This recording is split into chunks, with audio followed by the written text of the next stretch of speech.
अनुग्रह का ईश्वर के पिता परमेश्वर, आपका धन्यवाद करते हैं आज के दिन के लिए, आपके अनुग्रह के लिए धन्यवाद करते हैं। बाइबल कहती है कि परमेश्वर का अनुग्रह प्रत्येक दिन नया होता है। आज का ग्रेस आज के लिए है पिता, इसको कल के लिए संभाल के रखने की जरूरत नहीं पिता। कल जब होगा तो दूसरा अनुग्रह तू करेगा। आज की ब्लेसिंग के लिए धन्यवाद करते हैं, हर चीज के लिए आपका धन्यवाद करते हैं। तो अपने लोगों से बोल और बातचीत कर। आज का वर्ड सुनने के बाद हर एक के जीवन में एक परिवर्तन आने पाए, जिंदगी सेम न रहने पाए। तो कार्य कर और आशीष कर। यीशु मसीह के नाम से पिता प्रार्थना करते हैं, आमीन। Hallelujah, hallelujah, hallelujah, hallelujah. सब बैठ जाएंगे। धन्यवाद करो। आप जीवित तो हैं, कुछ भी नहीं है पर जिंदा तो है, उसके लिए धन्यवाद बनता है।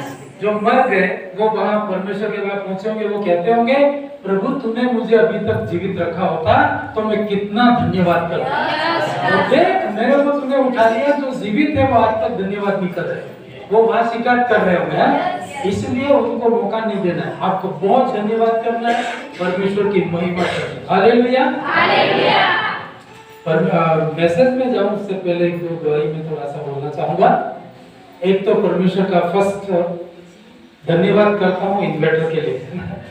गड्डू भाई हमारे इन्वर्टर के लिए और स्पीकर के लिए और क्या क्या पूरा प्रार्थना निवेदन बना के भेजे ग्रुप में। हम सब प्रार्थना कर रहे हैं, आप सब क्या कर रहे हैं? क्या कर रहे हैं कि नहीं कर रहे? कितनों के पास आ रही है खबर कि इसके लिए प्रार्थना करनी? आधे बोले मेरे पता ही नहीं है। कोई बात नहीं, पता नहीं, पर अभी बता रहे, ठीक है। जो आपसे नहीं हो सकता है प्रार्थना काम करती है, कैसे भी काम करती है, जस्ट आपको प्रार्थना करनी। लेकिन देखो प्रार्थना करने के साथ भी कदम भी उठाना पड़ता है। बहुत दिनों से प्रार्थना कर रहे थे और आपको मालूम है लाइट बड़ी डिस्टर्ब कर रही है। इसका टाइम भी अपना टाइम ले लिया था उसने। हमारा वर्शिप का टाइम 11 से 1 बजे है ना, तो 9 बजे से, लेकिन जो वर्शिप शुरू होती है 11 बजे से, तो लाइट भी 11 बजे से 1 बजे जाती है। जैसे तुम छुट्टी लाइट आ जाएगी, सदा बोले भैया अब कोई दिक्कत नहीं। तो परमेश्वर ने हमारी प्रार्थना सुनी, इन्वर्टर का प्रबंध किया, इसके लिए प्रभु को बहुत बहुत धन्यवाद। ताली बजाओ प्रभु को। हुआ यूं है ना, कैसे हुआ मैं आपको थोड़ा सा बता दूं। छोटी छोटी गवाही हमारे लिए महत्वपूर्ण है। प्रार्थना कर रहे हैं, आप भी प्रार्थना कर रहे हैं, मैं भी प्रार्थना कर रहा हूँ, हम सब प्रार्थना कर रहे हैं और डेली इससे परेशान हो के हम जा रहे हैं। प्रार्थना के बाद मैंने आपको कहा कोई कदम भी उठाना पड़ता है। तो प्रार्थना करने के बाद मैंने भाई से, छोटू भाई से बात करी कि कोई इन्वर्टर वाला देखा है क्या? मैं तो अभी बाजार में पता नहीं लगा ना कि उसी दुकान में क्या मिलता है। तो ये बोले मुझे भी ध्यान दिया ना। एक दो और से मैंने बात की तो उनको भी ध्यान दिया। फिर मैं एक दिन ऐसे ही प्रार्थना करके निकला और बाजार में ऐसे कोई बैटरी लिखा होगा कि क्या इन्वर्टर लिखा होगा, पहली बार ये चीज आपको कभी जरूरत पड़ी नहीं थी। तो मैं ऐसे घूमते घूमते चौराहे होके उधर लक्ष्मण नगर की उधर वाली लाइन में गया और मुझे समझ में नहीं आ रहा कि कौन सी दुकान होगी इसकी। फिर एक दुकान पे मैं गया, मुझे लगा कि इसका कोई हो सकता है। उसको जाके मैंने बात करी कि आपके पास इन्वर्टर लगाते हो क्या? हाँ हमारे पास यही काम है।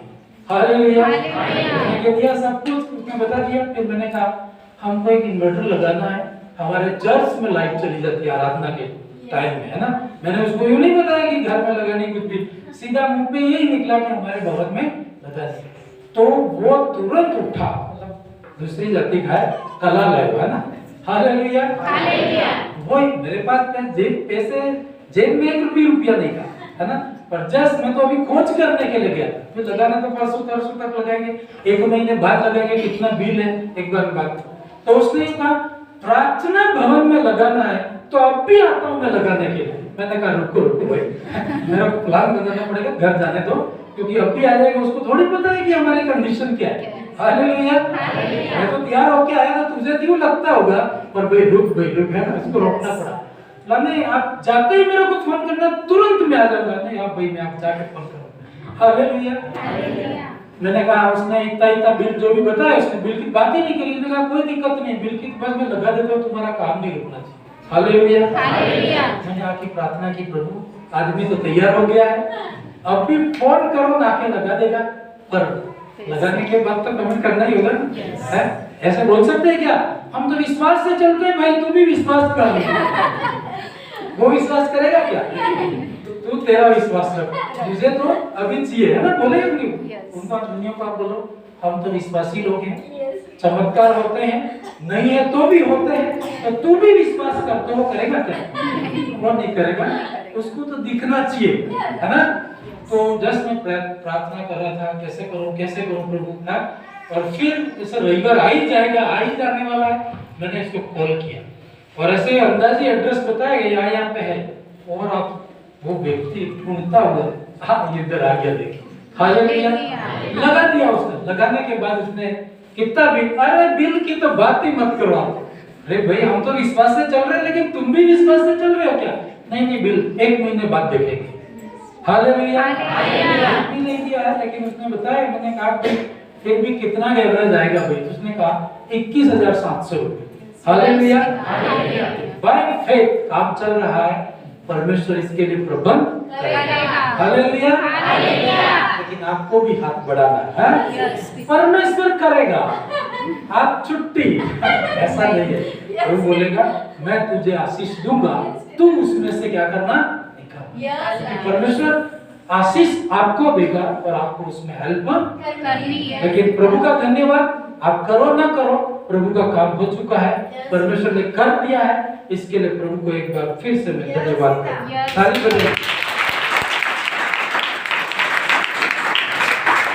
दूसरी एक गवाही है, अंकल जी है हमारे सामने, इधर आ जाइए, आपका वो वगैरह वो भी लेके आ दो।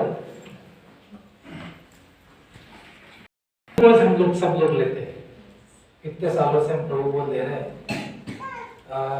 हमारे अंदर भी कई बार ऐसे मन में आता था कि प्रभु रोज, अभी अपन तो सिंपल रोटी बना के आपको देते हैं, ठीक है, पर इसकी रेडीमेड भी मिलती है ना रोटी, प्रभु रोज का सामान पूरा, उसकी कुप्पियां रहती है, उसका सेट पूरा रहता है, हम लोग नॉर्मल अभी चला रहे थे। तो अंकल जी एक दो संडे आए और प्रभु को जिन्होंने लिया, और हम मैंने इनको कभी नहीं बोला ये बात, हालेलुया, नहीं तुमको प्रार्थना निवेदन दिया कि प्रभु को उसके सेट के लिए आप क्या करना, प्रार्थना है ना।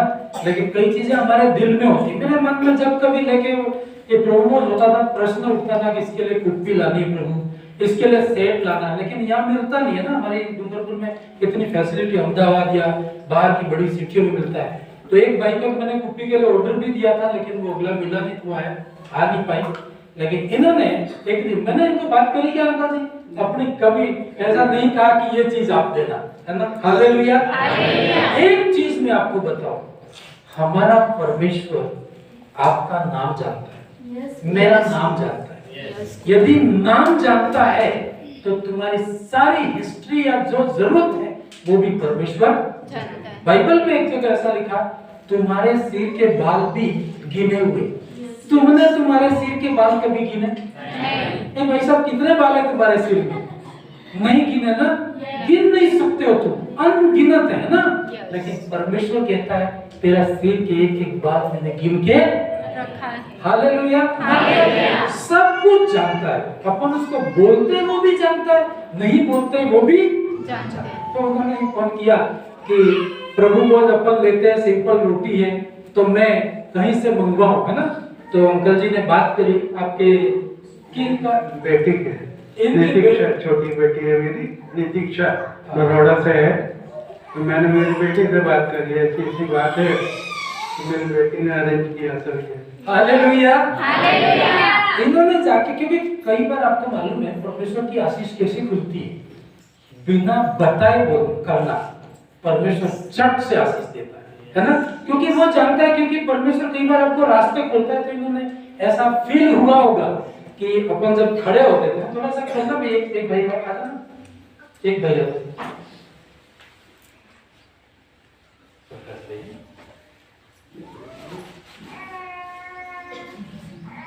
ये तो रोटी है भैया ना, प्रभु को अब आपको एक वो वाली रोटी नहीं करनी है ना,